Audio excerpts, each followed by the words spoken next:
নমস্কার, মাই green canopy চ্যানেলে আপনাদের অনেক অনেক স্বাগত। আজ শেয়ার করব একটি জবা গাছ প্রতিস্থাপনের সমস্ত খুঁটিনাটি বিষয়। দেখুন, একটি চারা গাছ নার্সারি থেকে আনার পরে সঙ্গে সঙ্গে কিন্তু তাকে মাটিতে প্রতিস্থাপন করা যাবে না। তাকে এই নতুন পরিবেশের সাথে মানিয়ে নিতে কিছুদিন সময় দিতে হবে। যেমন এই জবা চারাটিকে আনার পুরো 30 দিন পর একে মাটিতে প্রতিস্থাপন করব বলে ভেবেছি। মাটিটি এমনইভাবে প্রস্তুত করতে হবে যেন খুবই ওয়েল ড্রেনেজ হয়। মাটি আগে থেকেই প্রস্তুত হয়েছিল, তাই তার ক্লিপ নিতে পারিনি। এক্ষেত্রে ব্যবহার করেছি 30% গার্ডেন সয়েল, 30% বালি, 20% গোবর সার দিয়ে মাটিটি রেডি হয়েছিল। এখন বাকি 20% ভার্মিকম্পোস্ট মিশিয়ে নিলাম এবং নিয়েছি 1 মুঠো নিম খোল, যেটি খুবই গুরুত্বপূর্ণ, টবের মাটিকে সুরক্ষিত রাখতে সাহায্য করে। এটি যেহেতু একটি পুনে ভ্যারাইটির জবা, গাছটি একটু বড় হবে, তাই নিয়েছি একটি বড় বালতি।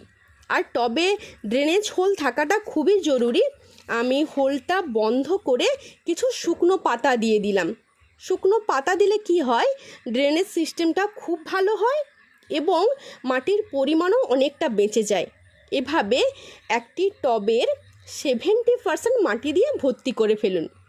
এখন টবটি একেবারে গাছ লাগানোর জন্য রেডি। তারপর চারা গাছের প্যাকেটটি সাবধানে কাটতে হবে, কিন্তু ব্লেড দিয়ে কাটতে একটু সুবিধা হয়। সাবধানে প্যাকেটটি কাটবেন যাতে গাছের ওই রুটগুলো কেটে না যায়। তারপর সাবধানে প্যাকেট থেকে চারা গাছটি বের করুন। দেখুন, এই চারা গাছটি ছোট হলেও কী হবে, রুটগুলো কত সুন্দর আছে। এরপর টবের মাঝ বরাবর গাছটি বসিয়ে দিন, চারিধার দিয়ে মাটি ভরে দিন। দেখুন, একটা গাছ লাগানো, তাকে যত্ন করে বড় করা, একদম একটা বাচ্চা মানুষ করার মতো। তারপর যখন গাছটি ফুলে ভরে যায়, তখন যে খুশিটা হয় সেটা শুধু আমরা যারা বাগান করতে ভালোবাসি আমরা বুঝতে পারি। সেই অনুভূতি হয় খুবই আনন্দের এবং খুবই শান্তির। যাই হোক, টবের বাকি অংশটা মাটি দিয়ে ভরে দিয়েছি। একটা কথা খেয়াল রাখবেন, টব কিন্তু পুরোটা ভর্তি করলে হবে না, কিছুটা বাকি রাখতে হবে। গাছ লাগানোর পর দিতে হবে ভরপুর জল। আমি দিচ্ছি সাফ ফাঙ্গিসাইড গোলা জল। ড্রেনেজ সিস্টেম এতটাই ভালো হয়েছে যে জল সঙ্গে সঙ্গেই টেনে নিয়েছে এবং ফাইনালি জবা চারাটির প্রতিস্থাপন সম্পন্ন হলো।